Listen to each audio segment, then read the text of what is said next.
This is video number 6 of using the Easy Complete quilt template system to make a windmill style table topper. This is the back of the table topper and this is the front. And you notice that this table topper is complete. After I completed this, I recognized that there were some gaps in the videos, and so I'm using a substitute table topper that's going to vary from this to complete the remaining parts of the film. Let me reassure you, even though there are some differences on the new pieces I'll be using compared to the old pieces used to assemble this, the methods used are identical. Just in case you're wondering where the differences are, I'll share them with you. First of all, I switched out the embroidery on the back. It had been this. I felt it was too insignificant, so I changed it to that. The second thing is that these are all cut using a nap layout. In other words, the grain all goes the correct direction. I had accidentally cut these using a regular layout. This piece looked a little bit different than this piece in terms of color. I'm preparing to sew 2 rectangles to the center square. I'm holding them in place temporarily with basting stitches that are done with these orange threads. Both sides have basting stitches. I basted along the centering guidelines that I installed in the previous video. Also, you can see how I basted these pieces together. I've positioned a couple of pins along the stitching line, and I make sure that the pins match the stitching line on both the front and the back, and then I'm going to start sewing from the center to the dot and then secure my threads. I'm going to zoom in on the square and you can see this red line of stitching.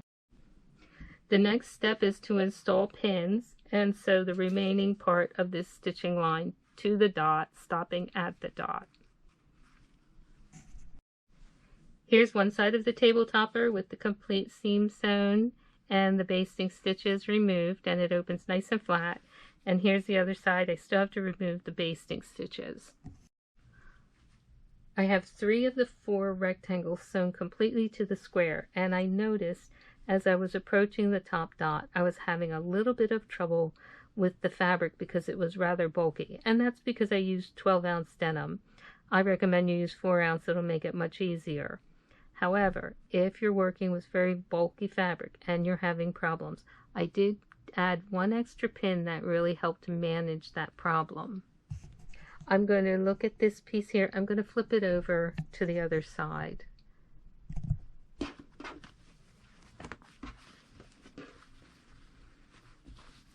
This is the stitching line I'm going to be sewing in the next step. This stitching line has yet to be sewn. About 1/4 of an inch, maybe 1/8 to 1/4 of an inch from the top dot, I'm going to insert a pin so that it runs along that stitching line on this side, and if I flip over the piece, it should run along this stitching line on this side. I don't pin through the top dot because that actually distorts it frequently. Then I smooth my fabric over and I'm going to make this row of stitching.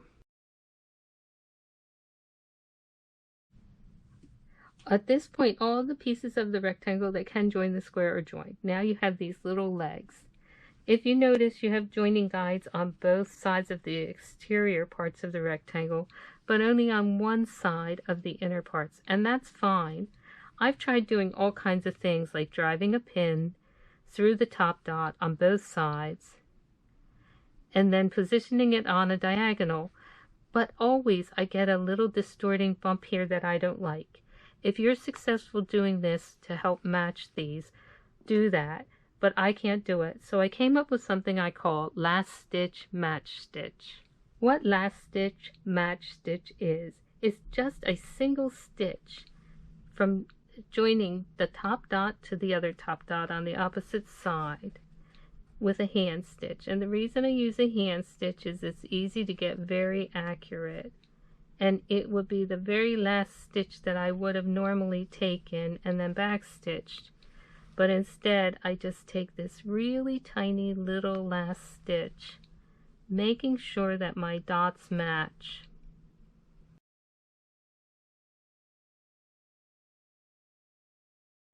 This is the seam I just sewed, and I actually had more trouble with this end. Who knows why? It could be the thickness of the fabric.